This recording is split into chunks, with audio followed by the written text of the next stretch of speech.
Hello મિત્રો, સ્વાગત છે તમારું આપણા યુટ્યુબ ચેનલમાં।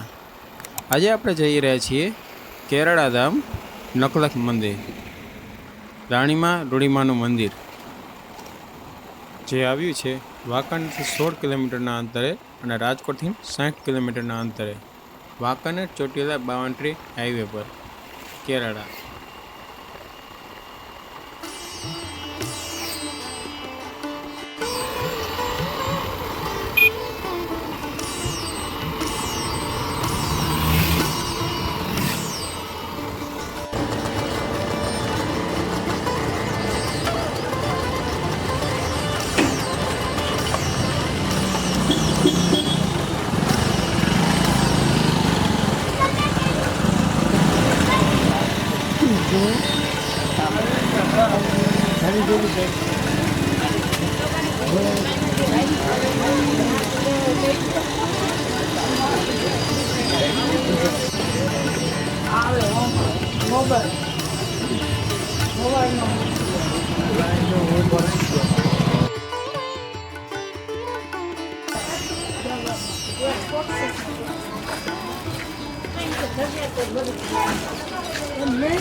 આ મંદિરમાં આપણા હાલના પીએમ શ્રી નરેન્દ્ર મોદી સાહેબ પણ દર્શન કરી ચૂક્યા છે।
हाँ बाबू रानीमा रूढ़ीमा ना ठाकर कहवाय। हाँ अँ रहता आमली रानीमा ए होनानी बनावी आज आमली रही ने ईज होनानी बनावी। ठाकुर दीदी अरे रूबरू वातू करता तमे हूँ करी ने एवी के मारा भक्त ने लक्ष्मी देश ने तो आव्या ने आवकार नहीं थाय। पैसो एटले तमे हूँ समरबंधी बनी जाए 100%। तेदी कांई न होय ने તેથી આપણને અભિમાન આવી જાય. એટલે આ તો એને તો યુગની ખબર હોય ને, એટલે તેદુનો ઠાકરે લક્ષ્મી. પણ આ જે ઠાકરની દયા છે, લક્ષ્મી નથી, અહીંયા કાંઈ ટેલ નથી. નકર અમારા ભરવાડ સમાજમાં ટેલ હોય. નાનું મોટું મંદિર હોય ને 12 મહિને 25 રૂપિયા 50 રૂપિયા ટેલ હોય. અહીંયા કાંઈ નહીં, ઉંમરે આવે ને પૈગે લાગીને 5 રૂપિયા કોઈ મૂકે તો ભલે, ન મૂકે તો ભલે, પણ તોય આ લીલા લઈને આ બધું થાય. આ એમને તો નથી થતું. મંદિરની સ્થાપના બાપુ ક્યારે થઈ? 1852. 1852. હા, 1852. અને એના 55 પટ્ટા છે, એક નહીં. કેટલા? 55 પટ્ટા છે. આ મેં આમલી રહી ને એ હોનાની બનાવી, મેં તમને કીધું. અને એ સમયમાં ઠાકોરજીને હાથ જોડી કીધું મારા ભક્તને લક્ષ્મી દઈશ ને તો આવ્યા ને આવકાર નહીં થાય. તમારી પાસે મારી પાસે સંપત્તિ હોય ને એટલે આપણને અભિમાન આવ્યા વિનાનું વીએ નહીં. 100%. એટલે એને તો બધી ખબર હોય તો જ આ બધી આવું વસ્તુ થાય ને. આ આવડી મોટી જગ્યા છે, આટલું બધું માણસ આવે, આટલું બધું જાય, પણ છતાંય ઠાકરની દયાથી લીલા દયાથી હાલે. એનો જ પ્રતાપ. રાણીમાં ક્યાં જ રહેતા હતા? આ હામું રહ્યું એમ જ પાછળ. હા, હામું મકાન રહ્યું ને એમાં એમ જ રહેતા. વીરપુરની વાત કરું. વીરપુર જલારામ થઈ ગયા ને એ એરસામાં થઈ ગયા, રાણીમાં રૂડીમાં એ સમયમાં એમ. એના આટલા 55 પટ્ટા, એક નહીં. પછી રાજકોટ બેડીને નાકે નકલંગ મંદિર છે, કેસરી પુલની અંદર જાઓ ને, અને હજી તમારે એક લીમડા ડાળ મીઠી છે આજે. એનો પરતા, એનો પરચો, જે આપણે પરચો કહી, જે કહી સમજી ગયા. એવા 55 પરચા. પછી આ જ્યારે થંભ ઊભો કરવાનો હતો 2002માં, ત્યારે વર્ષો પહેલાં બોલ્યા હતા કે અમીના છાંટલા માને આવે ને વાદળા હોય તો આ ચોમાસું છે તો ગમે તે વાદળા હોય અને આવે, પણ તે દી તો ખરો ઉનાળો હતો, કે વાદળાનો છાંટો નહોતો.